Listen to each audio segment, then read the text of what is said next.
The views expressed on this podcast are ours alone and do not reflect the views of our employers. Evolution of evil.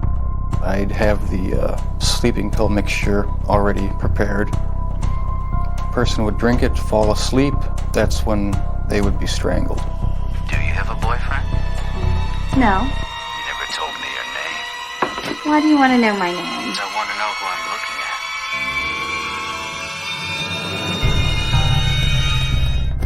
Evil is not spurned.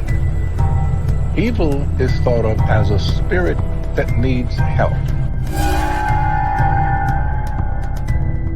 Believe me, if I started murdering people, there'd be none of you left. Evolution of evil. What is happening, everybody? We're back. We are back. It seems like we're now a monthly podcast, but here we are with episode 16, and welcome to Evolution of Evil, the podcast that delves into the dark side of humanity, from the most heinous of crimes to the minds of history's most notorious criminals. We explore weekly, or sometimes monthly, the depths of evil, Annually. uncovering its evolution over time and understanding the dark motivations behind it. We continue to look at events from the past and the present and see how evil has adapted and changed over the centuries. Please remember to subscribe and rate this podcast wherever you get your podcasts. Follow the show on Twitter at Evolution of EVI2, as well as our personal accounts.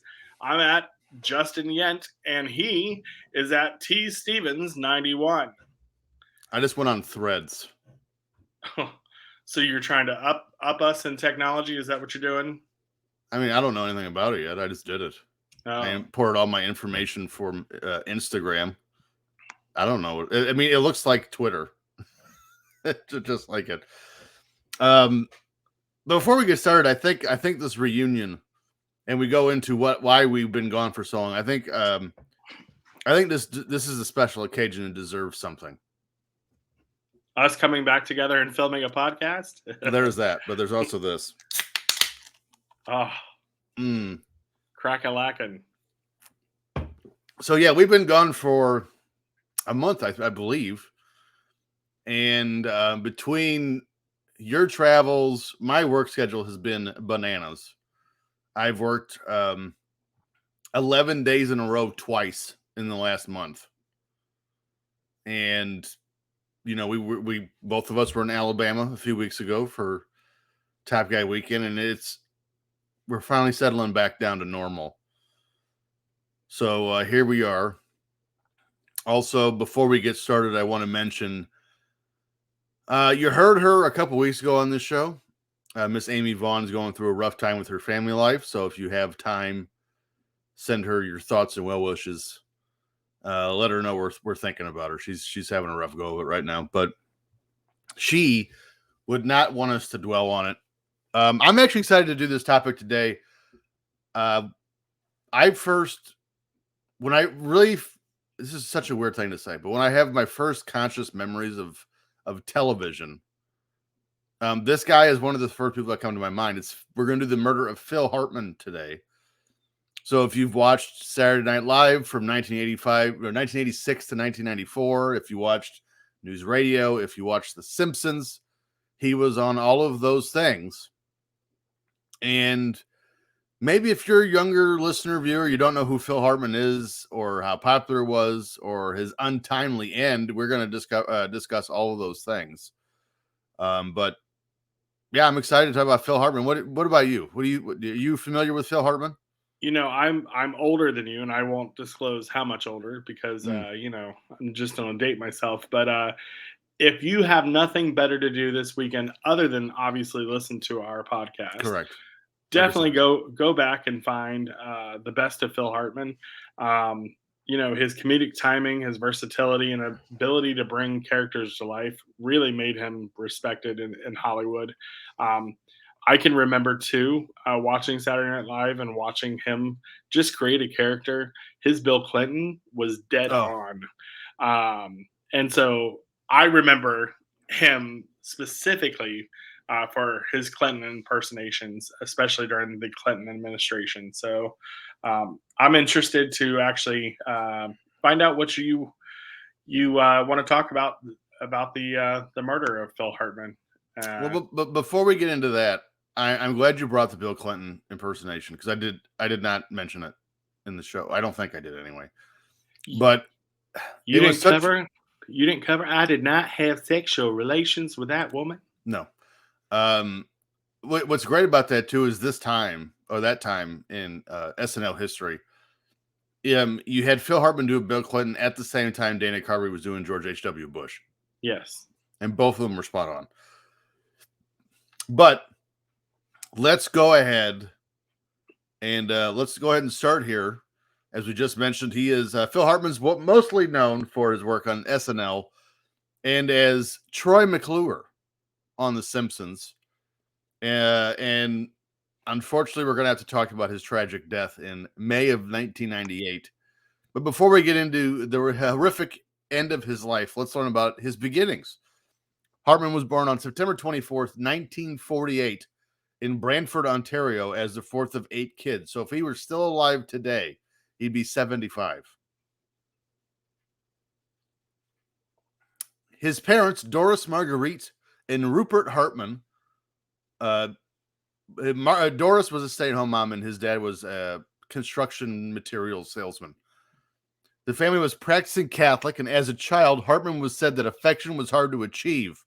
Quote, I suppose I didn't get what I wanted out of my family life, so I started seeking love and attention elsewhere, end quote. Now, I know what that sounds like. Phil Hartman was, as far as I know, did not have a drug issue and did not frequent hooers. So I don't think that's what he meant. I just think a lot of people, it's interesting. We talk about, the kind of the mindset of killer comedians is interesting. Also, a lot of comedians, this is why they turn to comedy, because they have rough childhood isn't even the right word. They feel like they're not getting the affection or the type of affection they want out of their family life, and they turn to, the adulation of strangers, as weird as that sounds. And yes, I've done stand-up a few times. Yeah, and it's not just affection, right? It's the attention, right? And so I think that's where I kind of got from it is he really wanted to get the rush and the adrenaline from somewhere else.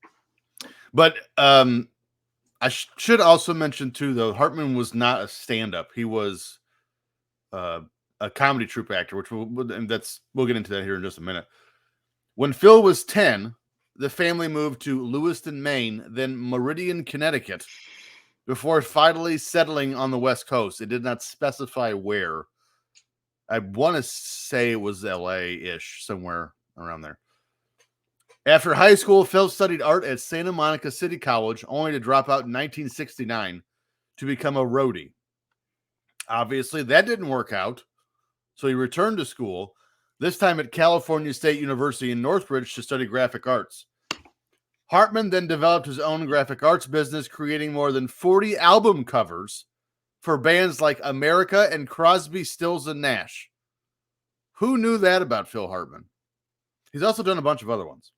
But those are the two most prominent names he did artwork for, was America and Crosby, Stills, and Nash. In 1975, wanting to go out and socialize more since he was working alone as a graphic artist, he started to attend comedy classes in the evenings for the California-based comedy group, The Groundlings. So I'm sure everyone's heard of Second City. That's where Dan Aykroyd and Chris Farley and pretty much everywhere else got their starts from the Midwest. The Groundlings is the West Coast version of Second City. He paid his way through his classes by designing the group's logo and merchandise, and officially joined the Groundlings in 1979 as one of the main stars on the stage. And there is a story about this that I did not include here, but I will include it now. When he first started going to classes.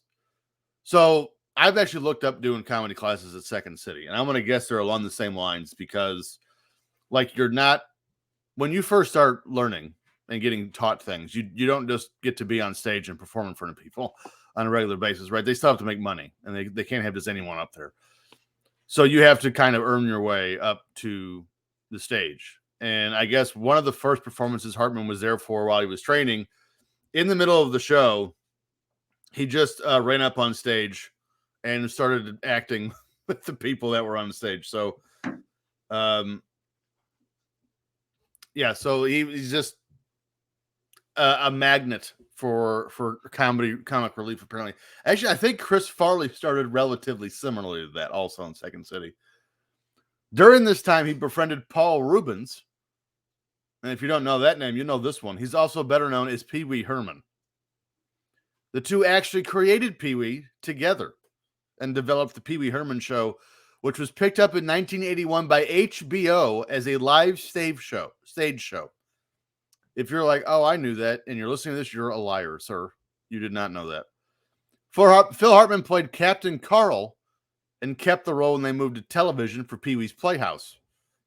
The two even made a cameo in the 1980 film Cheech and Chong's Next Movie. Now, I should mention they did not make a cameo as Pee Wee and Captain Carl. I should point that out. Wouldn't have that been a classic? Aren't those children's stars? This doobie's working a little too much. I think I see Pee Wee Herman in the Cheech and Chong movie. But that might explain where the talking furniture came from. Exactly.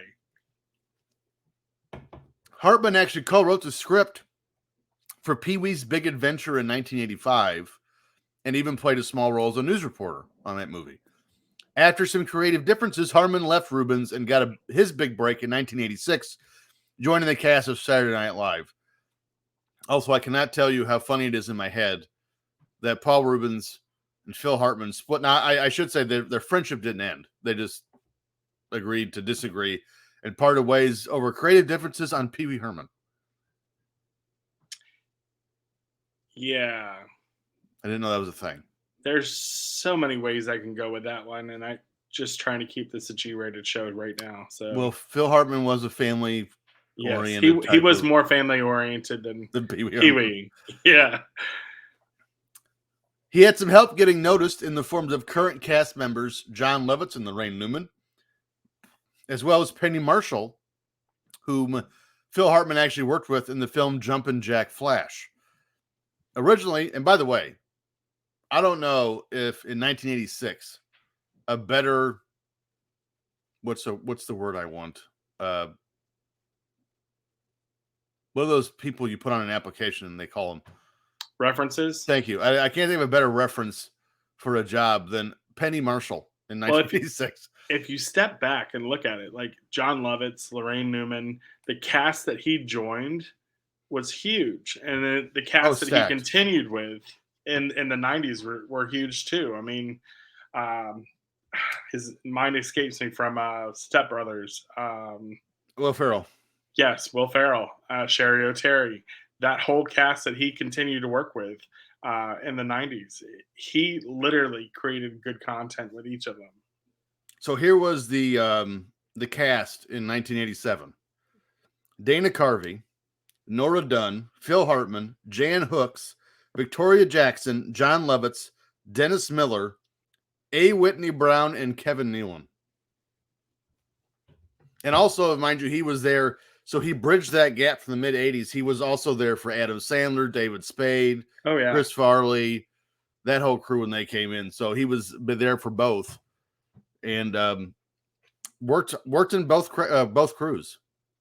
And a lot of people don't realize not only is he a comedian and an actor in this, but he's also a writer for Saturday Night Live at the time as well. Yeah. So, yep. So originally Hartman wanted on SNL to get some credibility and to start writing films, but due to his popularity on the show, due to his impressions and his playing over 70 different characters. By the way, probably the one he's most known for is recently Unfrozen Caveman Lawyer. And that was like one of the first shows he did.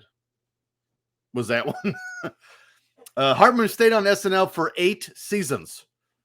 During his time on SNL, Phil earned the nickname Glue as he helped a lot of the cast members through some difficult things, including helping Jan Hooks overcome stage fright. By the way, Adam Sandler was the one that gave him the nickname Glue. I also heard it could have been Lorne Michaels, but most sources I saw point to Adam Sandler. He left the show in 1994 due in large part to seeing all the people he broke in with leaving the show, describing the feeling as a baseball player who won the World Series and then saw all of his teammates get traded away. Then Hartman got another break in 1995, being cast in the new NBC sitcom News Radio as news anchor Bill McNeil. Although the show got rave reviews, it didn't translate into rating success and was threatened for cancellation several times. Hartman slammed NBC for this because the network kept moving the show into different time slots, and in the days before DVRs, it became very difficult to find the show. Yeah, so for the viewers who understand what DVRs and streaming is, back in the day we had these things called VCRs. Yes. And you couldn't really set a time for the show. You had to set a specific date and time. And if that show moved, you taped whatever played in its place. Silk Stockings. And it was really, really bad. Exactly. Or the puppy show. Westminster Monday Night Dog Raw, Show. Monday Night Raw got moved. So I hate the Westminster Dog Show to this day. you screwed around and found out if your show got moved. So it was really frustrating for shows like that. But the important part is that cancellation stuff really messed with a lot of Hollywood shows because they weren't given a lot of chance to build storylines or anything else like that, because ultimately they were threatened with that cancellation. So we just did a story. It's completely unrelated, but I don't know why we're breaking into a television conversation, but we're going to. I find television fascinating, especially in the 80s and the 90s. But recently on my other podcast I do, Filter Free Podcast, we covered Married with Children. And to tell you what a different time it was, Married with Children was one of the first shows that went on to Fox when it became a national station. However, just because it was a national station and had coverage doesn't mean it was covered in every market. And for example, when Married with Children ended, Al Bundy's family, better known as Ed O'Neill, his real life family, thought he was famous for beer commercials because they'd never seen Married with Children because it wasn't in their market in his hometown. Like, that's how weird TV was back then. Now you're like, oh, well, Fox is like one of the top 3 or 4 nationally syndicated broadcasted stations in the country. Not here. NBC was definitely in the 90s, but not Fox and all that. And even still, there can still be holes in broadcasting maps because the major players before broadcast TV really changed the game. They still depend on local markets to carry their station. Especially their national programs like the morning shows and news and stuff like that. So now that we bored you, let's go ahead and continue. Eventually, News Radio was renewed for season 5, but Hartman never appeared. More on that in a bit. Hartman had been married on 3 different occasions, with the last one being to Bryn Omdahl in 1987. Omdahl was a former model and an aspiring actress in her own right, and the two had 2 children together, Sean and Bergen. The marriage did have some turmoil, as it was believed that Bryn was intimidated by Phil Hartman's success. Seeing his success and not being able to find her own, even though Phil did try to find parts for her in Hollywood, she became verbally and physically abusive to Hartman and even sent a letter to Phil's ex-wife, Lisa Strain, and threatened to rip her eyes out if she ever spoke to Phil Hartman again. Now, I didn't give a for instance in that sentence. That was written. She wrote that. I wasn't like, she wrote crazy stuff. Here's an example. No, she wrote that. So it's and again, I don't mean to make fun of that. It's clear here out of the gate with Bryn that something seems a little off. Comes off, and we'll dig in. Well, I think it even starts a little bit earlier than that, right? And it's the intimidated by Phil's success, right? Yes. And so when you're in a relationship, you want each other to be successful or have happiness, right? And so I think that's where, to me, that's red flag number 1. Yeah, I just watched the George Carlin documentary on HBO again because I love it. And his wife, Brenda, became the producer of a stand-up comedy specials. I believe the first one she did was the now famous one where it's in Phoenix, Arizona. I cannot remember the name of it. It was in 1978. And it was the show he did, the 7 Dirty Words was that show. He's in the blue polo shirt. He doesn't look like George Carlin. It's crazy how much he transformed over the years. But yeah, she was, and even in that show, Brenda, went through substance abuse and alcohol abuse because she was staying at home with her daughter, Kelly, who's like an astrophysicist or something like that. And, it's a real thing especially in George Carlin's case. And because Phil Hartman's success was much more reasonable over a sustained period of time. Carlin's was kind of overnight. And, being a single wife's not the right word, but being a stay-at-home, essentially wife, raising the kids, and you have these aspirations of your own, it's a real thing. Like, it messes with people's heads. So, I mean, I'm not trying to minimize it at all, but it's there. It certainly is. A big reason for Bryn not being able to find work as an actress was because she had built a reliance on drugs and alcohol. There it is. She had entered rehab several times, and Phil even removed the kids from the home at one point due to this drug abuse. Bryn had written threatening letters to Phil's former co-star on SNL, Jan Hooks, which the two had developed a strong friendship, and Jan was even called Phil's work wife, which I've had a few of those over the years, and my wife has threatened to kill 0 of them. Just for the record. And if you're a lady out there, that's not fair. If you just have a significant other, because work husbands is a thing also. So if you have a significant other, if you're dating or married to someone, and they have a work wife or husband or whatever the case is, don't be offended. It's just like, it's their one person at work that has their back and trust them and make sure they're not going to screw up and stuff like that. As long as lines are not crossed and Sure. boundaries are respected, I think it's fine. Mm-hmm. And I think at the end of the day, I think trust has to be involved. And it sounds like your wife trusts your work wife, and I think that's good. So I don't have one now. Well, I'm just saying in general, when you did. So, I mean, I work with a bunch of dudes now at the mill. So you have a work husband. It's all yeah, good. Chris. It's all right. You can be loud and proud. I mean, none of them listen to this show, but Chris would definitely be my work husband. I think everyone would agree with how that works with me, and I would be his. Yeah. Phil had developed friendships with Stephen Root. Oh, I should mention those letters she wrote to Jan Hooks. She never sent them. She wrote them and kept them. Phil had developed friendships with Stephen Root. If you don't know who Stephen Root is, the 2 most famous roles he's done, he was in News Radio with Phil Hartman, but he was also in Office Space. He was the guy in the basement working for free. I think you took my stapler. It's that guy. And then he was also in Dodgeball. He was the nerd that did L for Love and married the, was she?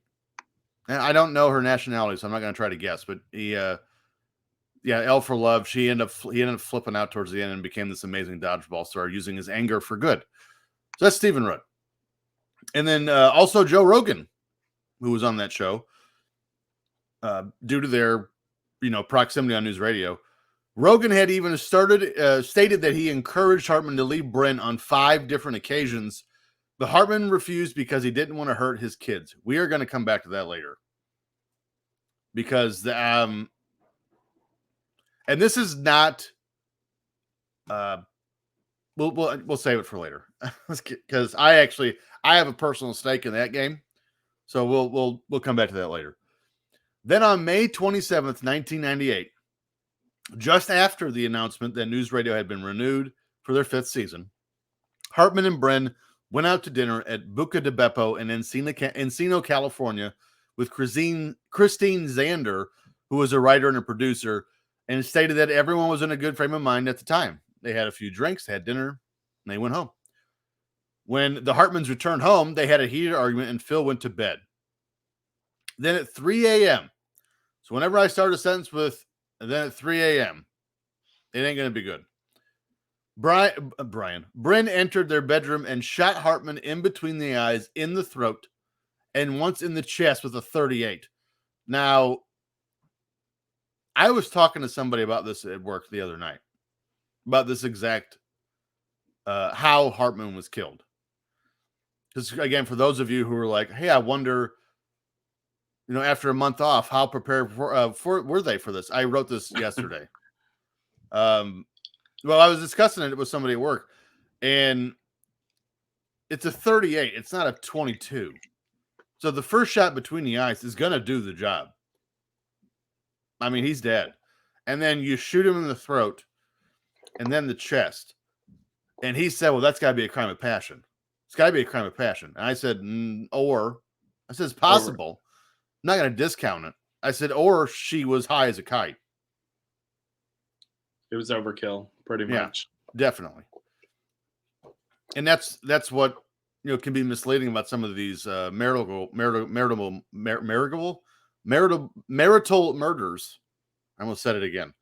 Is if outside factors are involved, like drugs and alcohol, and they commit a crime like this, the behaviors caused by the addictions can mimic passion crimes.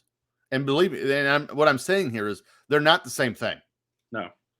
This was a momentary drunk high, whatever it was, F this guy and shot him and killed him. This was not building up over time, frustration, abuse. It's actually weird that she was abusive to Hartman and it wasn't the other way, because usually it is. She was the abuser. Right. That's why this one is so fascinating, because we talk a lot on this show since the beginning about patterns and traits and profiles and things like that. This one doesn't fit those. It's the opposite, which is weird. So she had been taking Zoloft and drinking, as well as using cocaine.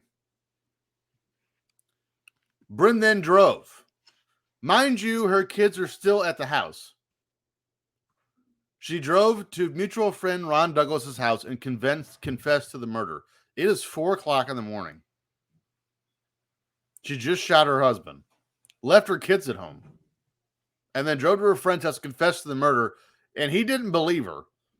And I've got to be honest with you, I'm not sure I would either. I don't know what I would think, actually. Because in my head, I'd be going, why else are you here unless you did that? But also, I can tell you're drunk and it's 4. Please leave. So, he went back to the house with her, and as they were traveling back together, she called another friend and confessed. Douglas found Hartman in bed, called 911 at 6:20 a.m. This is 3.5 hours later. Police came, again, not that there was any chance they were going to save him. It's just the point. It was 3.5 hours later. Police came and escorted the Hartman kids and Douglas off the premises. During this time, Bryn had locked herself in her bedroom, and shortly after, she shot and killed herself. So we have a murder-suicide here. Although most people found the news to be shocking, friends had mentioned that their marriage had been tumultuous, even saying that Bryn often used anger to get attention. This shocking turn of events even started a real-life feud between John Lovitz and Andy Dick. Now, I'm going to tell you this before I even read this. Now, most of this is true. Not all of it can be confirmed, but most of this story is true. And I wrote this already not liking Andy Dick. And this just kind of cemented it. Lovitz initially blamed Andy Dick for reintroducing Bryn to cocaine, causing her to relapse and even suffer a nervous breakdown. But Dick says he knew nothing of her condition. So he doesn't deny that he gave her cocaine, just denies that he knew that she had a nervous breakdown because of it. Dirtbag. And this is why Andy Dick is widely known as a giant scumbag now. See, and it took too long. I mean, there was other things too, but I was about to say Andy Dick is a scumbag for many other things other than just this. Oh, there's a lot. Yeah. Yeah, he's if we had another show or we were on another show, he would be the douche canoe of the week. Hmm. Well, it just so happens I have the graphics to that other show. Yes. Um, Andy Dick is definitely not a good person. Well, then you're going to enjoy the story. Because John Lovitz does to him what we all wanted to do. Later, Lovitz said he changed his mind and no longer blamed Andy Dick. Then in 2006, Lovitz claimed that Dick walked up to John at a restaurant and said, "I put the Phil Hartman hex on you. You're the next one to die." Dick was later ejected from the restaurant because, of course, he was. Then in the next year, in 2007, at the Laugh Factory, the two had another argument. This one ended after John Lovitz bounced Andy Dick's head off the bar. So before we go any further, let me go ahead and say thank you, John Lovitz. I've always thought you were funny. I didn't know you were a badass also. So learned something today. And here's the sad part. So if you notice, this show is kind of different because we covered Phil Hartman. There's not a lot to cover on the death of him, right? Because it was out of nowhere, so to speak. Unless if you really knew them, you're always surprised when this happens, but you could see it, right? I mean, I shouldn't say you should see it, but you could see the path at least. So we discussed Phil Hartman. We discussed what happened in brief detail, because that's all there is. And now we're going to discuss the fallout of this, because I was reading this. I had to do law research for this story because of this. And which is going to upset my sister when she hears this. Erica, I love you. We're going to have you on the show soon. So just before you go on, are you going to butcher law? Is that why she's going to be upset, or the fact that she's going to be upset that I didn't ask her. Okay. All right. Yeah. I mean, I'm probably going to butcher it too. Yeah. I might as well just go ahead and do both. So in 1999, Bryn's brother Gregory filed a wrongful death suit against Pfizer, who manufactured Zoloft. And we can do a whole hour-long episode on my thoughts on the medicinal world that we have now and the complete just dependence on opioids and how ridiculous prescriptions are now. In the lawsuit was Zoloft, as well as Bryn's child's psychologist, because they provided her samples of Zoloft, which I still cannot wrap my head around. I've never heard of that in my life. So hey, I'm your child psychologist. Do you want to try some Zoloft? So let me ask a question. It wasn't her psychologist as a child. It was her children's psychologist that offered her the medicine. Okay. Yes. Okay. And again, I've never heard of, your son's doing well in therapy. Do you want some Zoloft? Yeah, by the way, I've got some samples in the closet. Which one would you like to try? What? For one, why does a child psychologist have samples of Zoloft? Again, some of my issues with the prescription world right now. And this was in 1996. So, two of the side effects of Zoloft, which I also did not know this before I researched the story, is aggression and suicidal behavior. Again, some of my issues with the medicinal world. If two of your side effects are aggression and suicidal behavior for Zoloft, which is supposed to relieve, what's the word I want? Like tension, I think. Is that what Zoloft's for? No.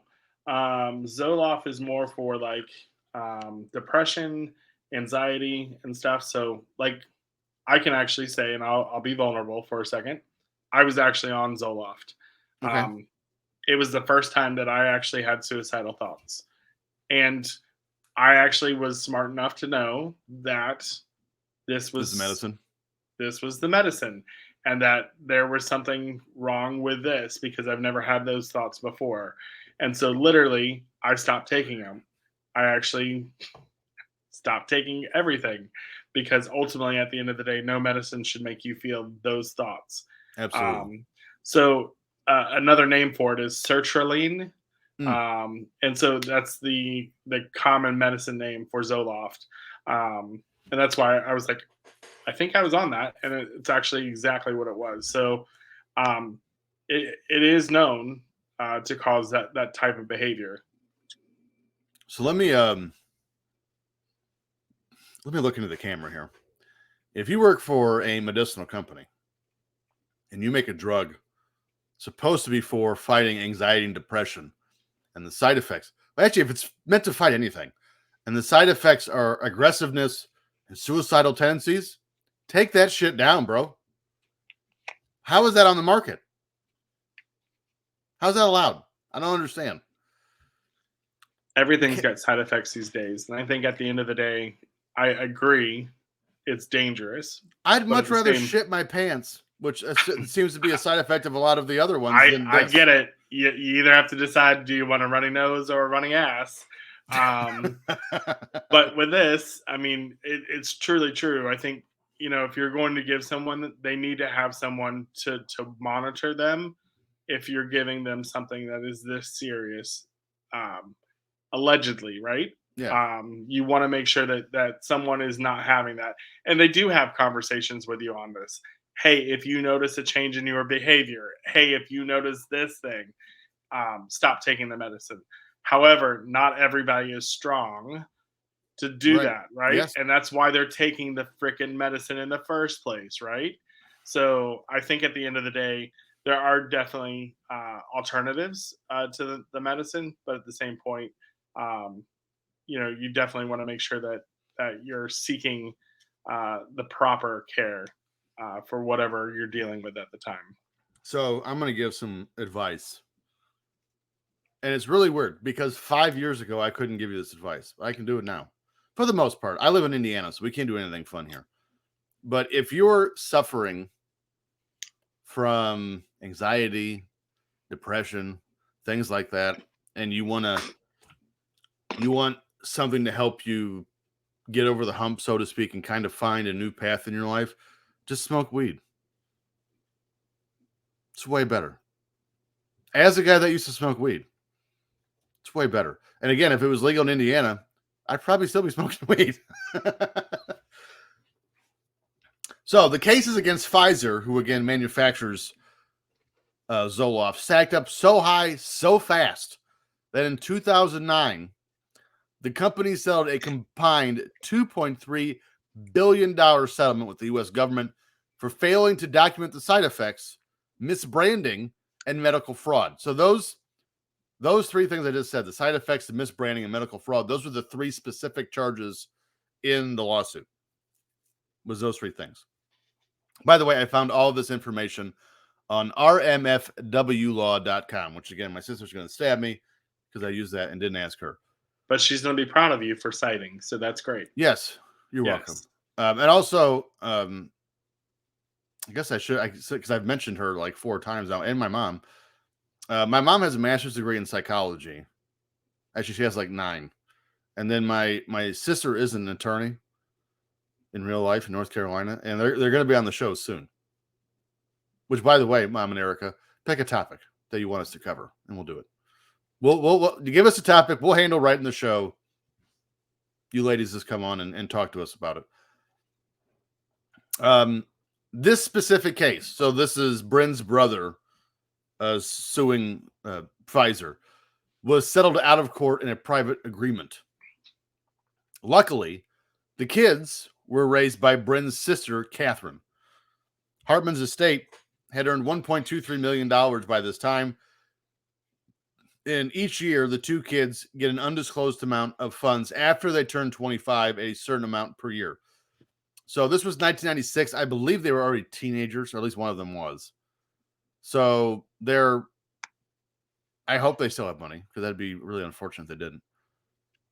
And I don't mean to say like they went bananas and did Jersey Shore or anything like that. I'm just saying.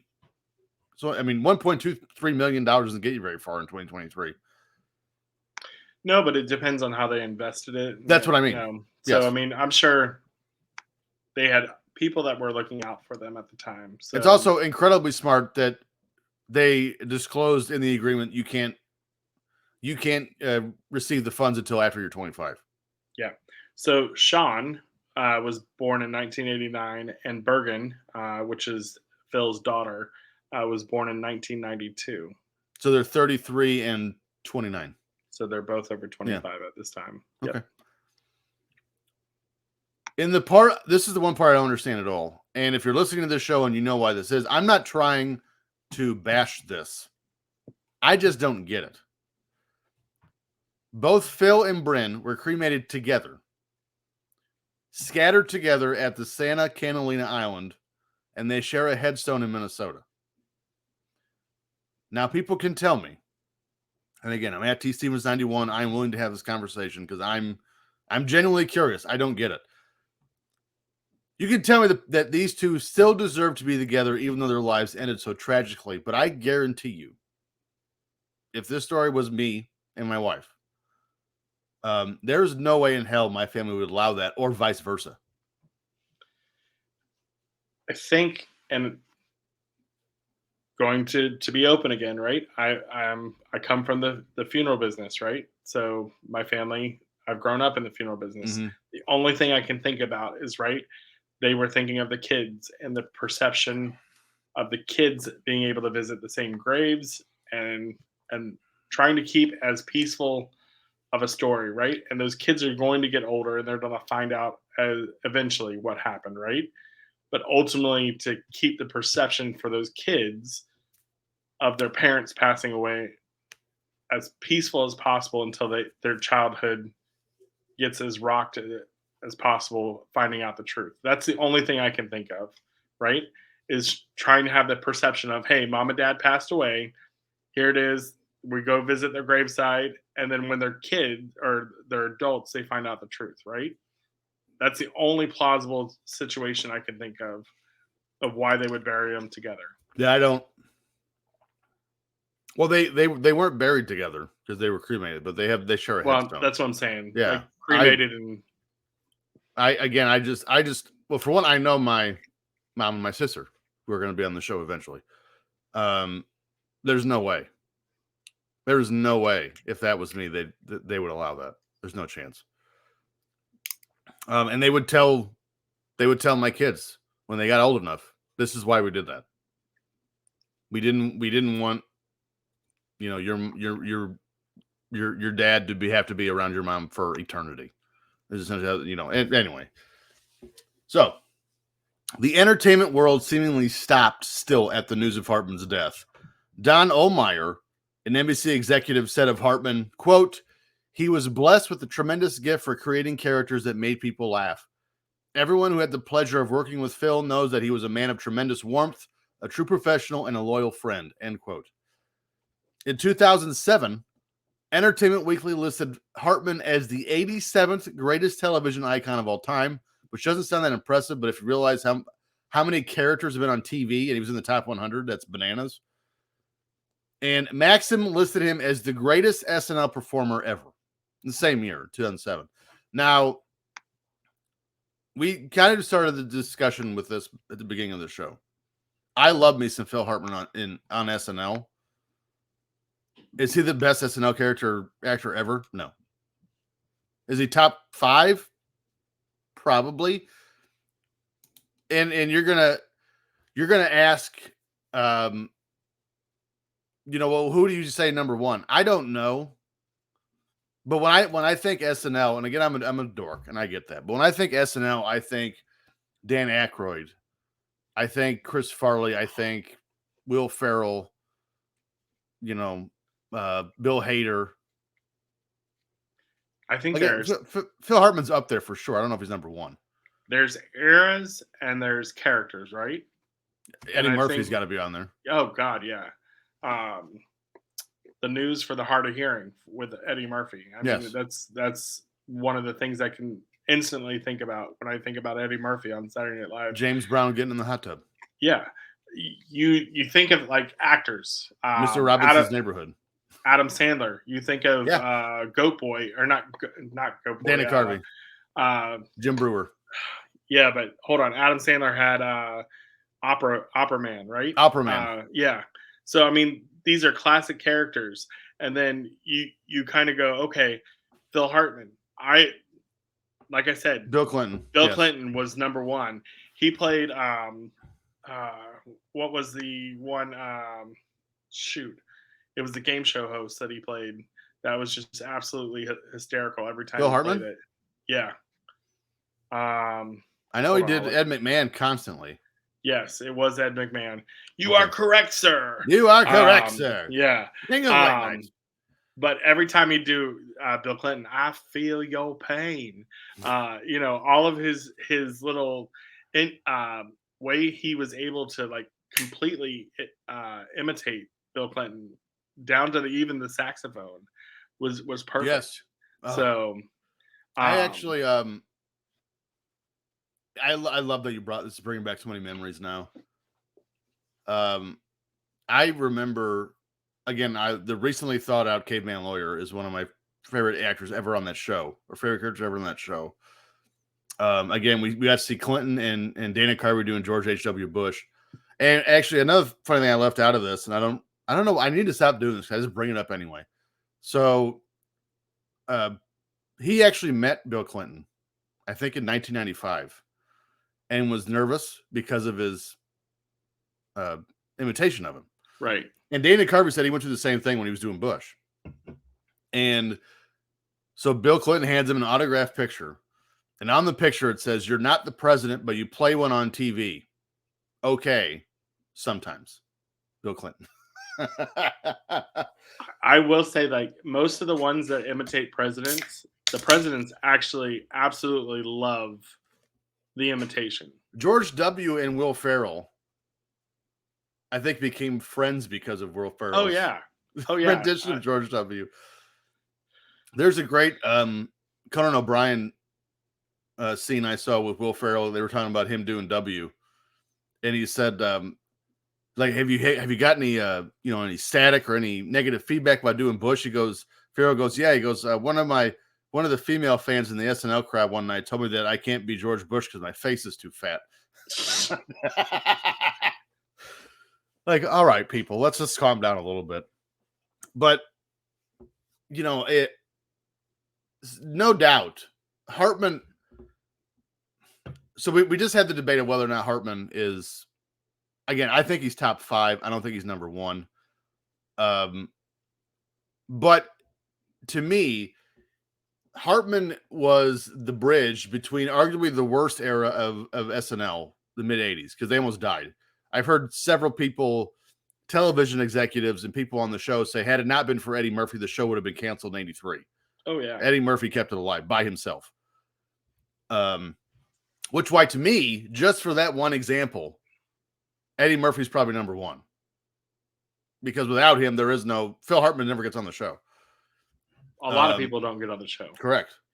So Phil Hartman is the bridge between arguably the worst era of SNL to maybe the best one of the early 90s, when you had Adam Sandler, Chris Farley, Dana Carvey, David Spade, John Lovitz was still there, Kevin Nealon, Dennis Miller, stacked. And the young crowd of Will Ferrell, Sherry O'Terry, Anna Gasteyer. Oh yeah. Molly Shannon, Chris Kattan, Tim Meadows. Sometimes I like to stick my hand in my armpits. I smell them like this. Yeah. I can do we should just do an episode on SNL. For no reason. There is some evolution of evil in Saturday Night Live. Yeah? Yeah. I'm sure we can dig and find some. Oh, yeah. Oh, for sure. Yeah. Well, I've heard Chevy Chase is a giant dirtbag, and he's on that show. Well, yeah, but there's no murder. There's no stuff that... I've covered a couple people who didn't murder anyone. Yeah, but those episodes don't do well, I'm teasing. Wow, there's a punch right to the gonads. I'm teasing. I'm teasing. I've done a couple with no murder, and you're like, that's why those shows were stupid. That's why we had to take a month off. Fantastic. This is our best episode we've ever done right here. So let's see. Where was I? I completely lost my spot. So on the day of his passing, rehearsals for The Simpsons and The Groundlings were canceled. The season 5, my daughter, she's telling everyone how much she loves Phil Hartman upstairs. The season 5 premiere of News Radio was called Bill Moves On, as in the show, his character had suffered a heart attack and died. The cast members spent the whole episode reminiscing about their friend, and eventually he was replaced in the next episode by John Lovitz. How great is that? SNL displayed his work on the June 13th, 1998 episode The Simpsons, rather than finding new voices for Lionel Hutz and who did I say earlier? Troy McClure. Yes. They simply retired the characters. They were just never used again. And they did that out of respect, because there Yes. was not very many times that they would actually retire characters. Right. I think they did that 3 times. So the 2 characters that he had, and then there was one other character that they retired. I'm gonna have to look that up. Yeah, look that up when we keep going here. Also, the reasoning why they didn't want to find a Phil Hartman replacement for Lionel Hutz and Troy McClure is because they didn't know if anyone was going to be able to do it, like to be as good as Phil was. Because as iconic as that show was, and The Simpsons and Ned Flanders and Moe and Krusty the Clown. I mean, Lionel Hutz and Troy McClure was a pretty big part of that show also. His final appearance on The Simpsons was in the 10th season in the episode entitled Bart the Mother, which was dedicated to him, as well as his final film, Small Soldiers, which I've seen. One of the things Hartman had in the works at the time of his death, this one hurt me, actually, when I found this out. It's kind of cool, but it's sad also. One of the things Hartman had in the works at the time of his death was voicing a character for a new animated series that was made specifically for Phil Hartman by Matt Groening. The character was named Zap Brannigan on a show called Futurama. He was going to be the main character on Futurama. Which is pretty cool. In 2002, John Hartman, Phil's younger brother, released an album called Flat TV, which was a compilation of sketches Phil had done in the late 1970s. Then there was a petition in 2012 to have Hartman inducted onto the Canada Walk of Fame. It worked, as he was enshrined on September 22nd, 2012, with his brother Paul accepting the award. 2 years later, Phil made it to the Hollywood Walk of Fame on August 26, 2014. And this is where we're going to get serious, and this is why I said we're going to come back to this here at the end. His story is a reminder.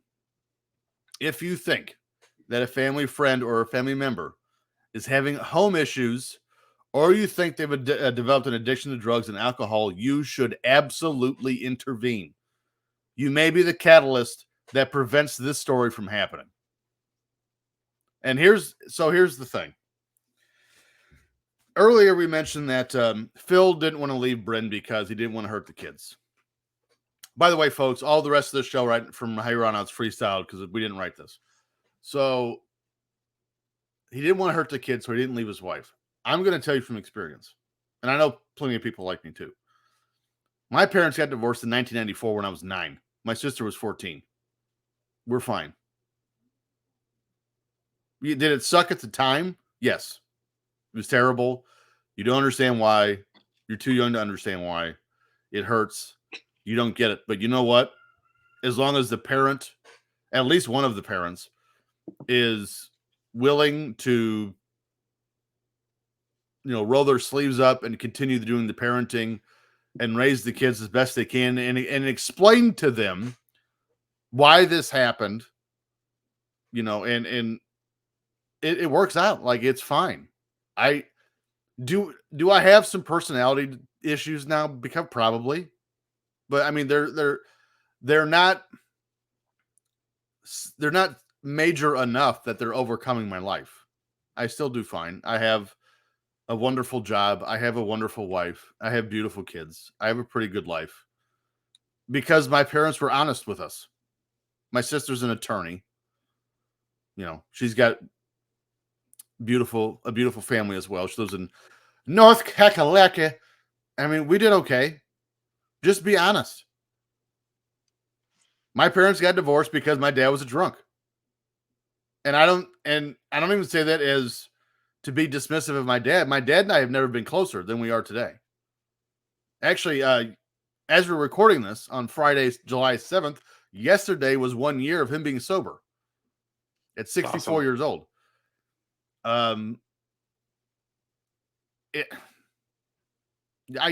If you know someone who's having marital issues and they tell you they're only sticking together for the kids, tell them that's not how that works. It's actually worse for the kids to be in a dysfunctional marriage than to split it and have civility in their lives. Yeah, I think the only thing that I can look back and look at your notes and go, the only thing that I think he may have stayed for was the fact that she was in and out of rehab. So he had removed the kids from the house already Right. He once. left once. Yeah. Right. So I think there was hope in him Sure. that things would change. Um, so that's the only thing I can think. You know, I try to play devil's advocate. I try to play good cop, bad cop on this side. I agree. At the end of the day, you have to do what's best for the kids in the long run, right? And so maybe a trial separation until Yes. they're able to prove Yes. that they can handle sobriety. But yeah, I don't know if he would have seen this coming at all. Oh, no. Um, No. so No, what you do is this is your last chance. We're leaving until you get your shit together and then give them a deadline. I would say 8 months to a year is reasonable. And then if they haven't, we're done. We're done here. yeah, only thing I go back to is think about what the lady said. It was a great night, great dinner. They had a good time. Yeah. It escalated afterwards, right? So Yes. I don't know if now obviously being separated, it probably would have been a little bit different, right? However, I don't know. I don't know if anybody would have seen this coming, nor do we know the whole situation, right? Right. And Um, there's no guarantee that a separation would have worked either. This still could have happened. right. But you got to think the chances are much better. Yeah. Because in this instance, Phil is in bed asleep. He is presented to her, easy access. If she has to go travel and she's loaded to the gills on coke, because they did find coke in her system and alcohol and some other things, and she's loaded to the gills on all these substances and alcohol, does she even make it without getting pulled over or wrecking or whatever the case? Like, I get it. I mean, I don't get it because I'm so lucky that the woman I married barely drinks. She doesn't smoke. She has nearly no vices. So I don't know what this is like. Yeah. In the sense of a spouse. Again, I grew up in a house that I smelled a lot of weed and saw a lot of booze. And again, I don't blame my parents for that. It was the time. It was the 80s and the 90s. That was It's a whole different very time. normal. Yep. Yes. And again, I'm closer to my parents now than I shouldn't say my mom. I've always been pretty close to my mom. But my dad, I'm closer to him than I've ever been. And I've been saying that now for a decade. But it's I don't know. Like it and it's unfortunate, but it's just if you're having marital problems, this is men or women, it's for everyone. If you're having actually not even marital problems, relationship issues, where drugs and alcohol are a factor, and abuse, either emotional, physical, or mental. Now, I have been emotionally abused when I was a drunk, and I know that sounds weird, but the person took advantage of me while I was constantly drunk. It made me feel terrible about myself. That was in 2012. It's watch why I don't bartend anymore. That has happened to me. But if you know someone who is going through those things, you have to tell them to leave. But here's the worst part. Is usually the abusee,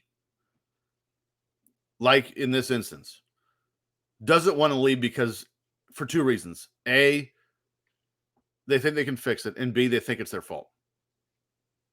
Because they're thinking rationally, right? They're trying to fix the relationship.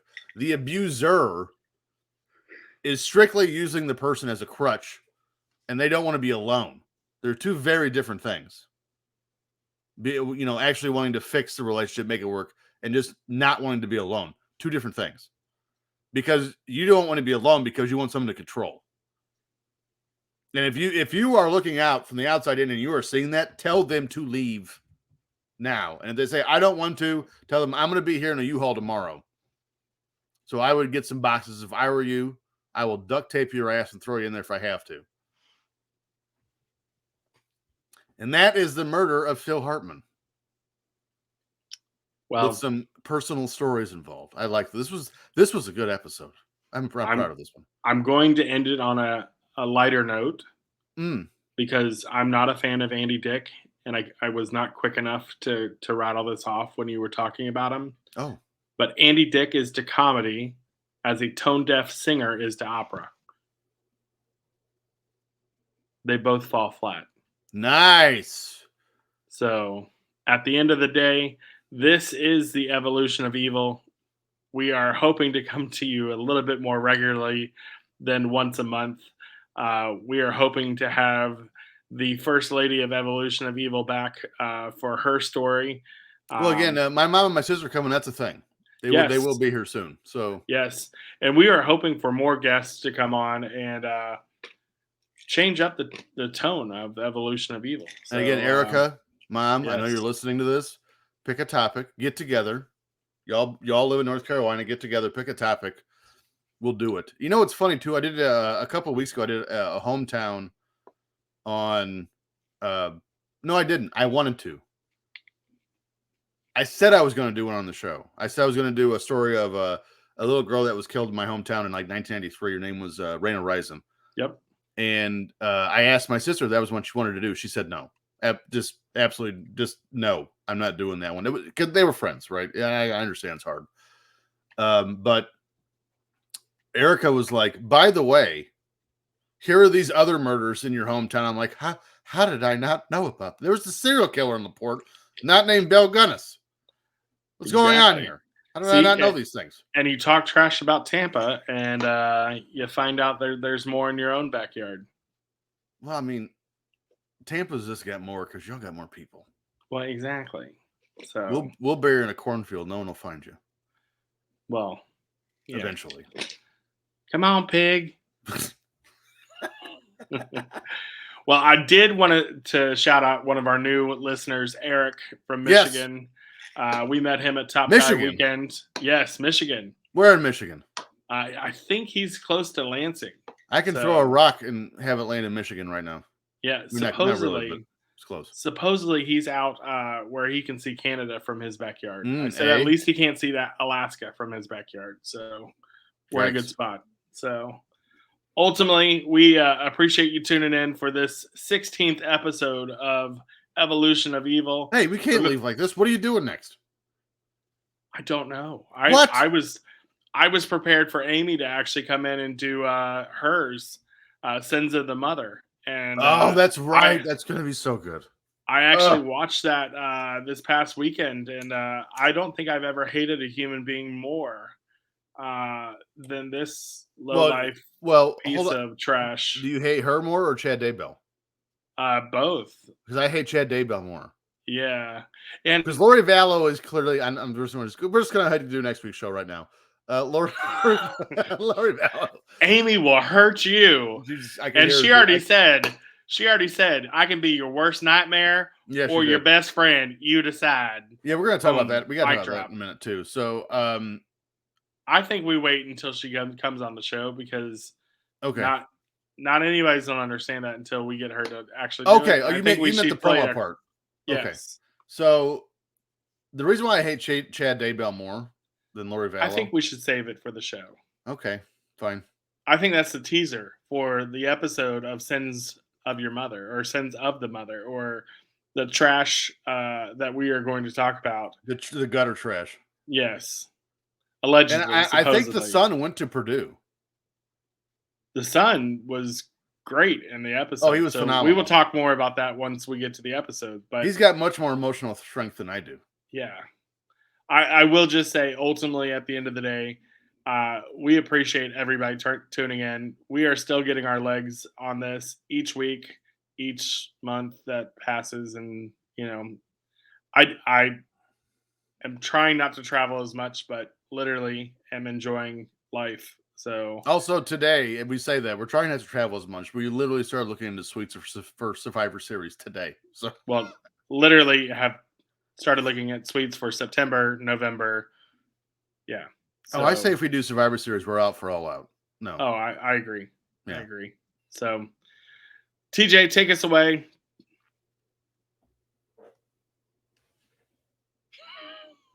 We'll see you next week. Con los terroristas.